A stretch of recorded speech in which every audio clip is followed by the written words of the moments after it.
Pat Williams has shaped the National Basketball League that we all know. The Orlando Magic, co-founded by Pat Williams, has been a big mark on his life, but he also had another team, 19 children at home. Incredible accomplishments. And Pat Williams, you're just known as an all-around good guy, is how all the sports buddies introduce. Welcome to 100 Huntley Street. Well, I'm so glad to be here, Laura. Nice to see you, and good to be back in Canada. Well, let's talk a little bit about the sports world that just has fueled you, your career. You've been 53 years at least in sports, right? Probably a few more, really, a couple more. I grew up in a sports-minded family. My dad was a high school coach, so I had a sports environment. And then I fell in love with baseball as a 7-year-old, and that fueled everything I did. I followed all the sports, but baseball was my ticket. Played at Wake Forest as a catcher, and then spent 7 years in the Phillies organization. But it was an injury that took you out of baseball. Well, it was actually a bat injury. Trying to put this bat firmly on a baseball being thrown 90 miles an hour. I did not do that well enough. The Phillies decided I had a better future in the front office than behind the plate.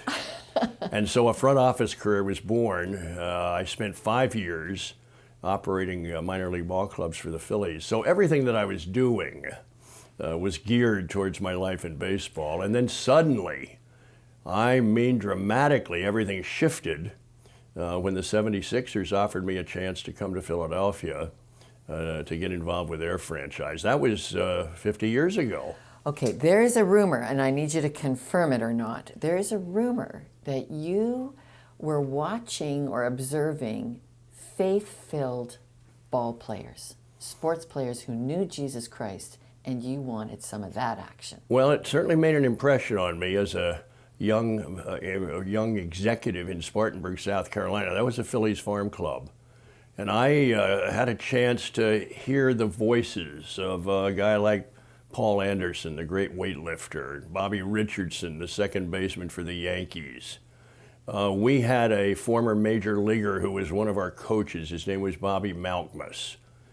So I began to be exposed to these Christian athletes, and they were different.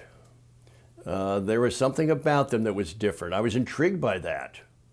What was this quality? Well, I learned later that the difference was they had a personal relationship with Christ. I was a churchgoer, but this personal relationship was something that had not really registered with me. So what did you do about that? Well, I kept exploring, and then one night I went to a concert in Spartanburg. I was 27 at the time. I didn't know the makeup of the concert. I just went, better than a night watching television. But this was a concert with godly young men and women, and they were singing openly about this joy they had and this relationship they had with a living Savior. It was strange talk to me. But there was one particular girl in that group, young lady, very attractive, blonde, good-looking little gal. I was single.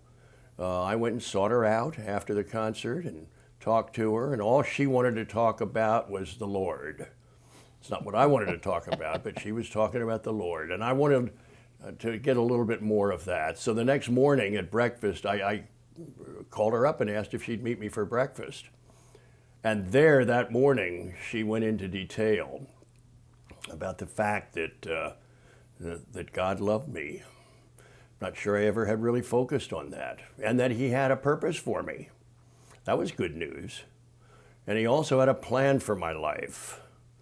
I was eager to hear more about that, but she also pointed out that there was a huge problem that kept me from really realizing all that God had for me, and that was this issue of sin.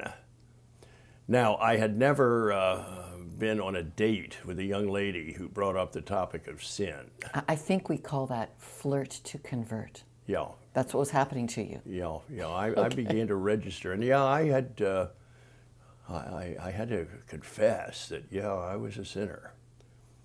But the good news was that God had made the provision for that sin in the person of Christ. He came to this earth and lived it beautifully, but he also died for those sins of mine. And I had to, by invitation, Christ was not going to ram his way into my life, but I had to invite him in. And that was the big moment that day. Later that day, I took a big deep breath in the presence of the owner of our team, a godly man named Mr. Littlejohn, and he kept saying, "Pat, your time has come. Your time has come." He could see that I was really wrestling.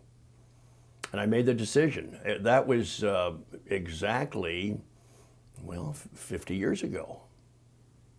And the good news is it stuck.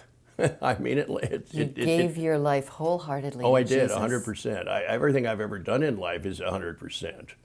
And if you're going to, become a Christian, it's 100% or nothing. I mean, you can't do it 90%.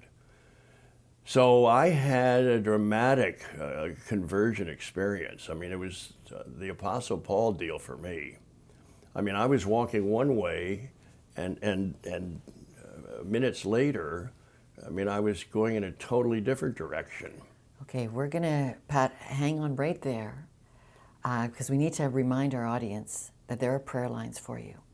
If you need a dramatic conversion, if you just need a come to Jesus moment, take the advice of this sporting executive you've been listening to and do your business with God. That's what those prayer lines are there for. We're going to be back with the co-founder of the Orlando Magic, Pat Williams, after this.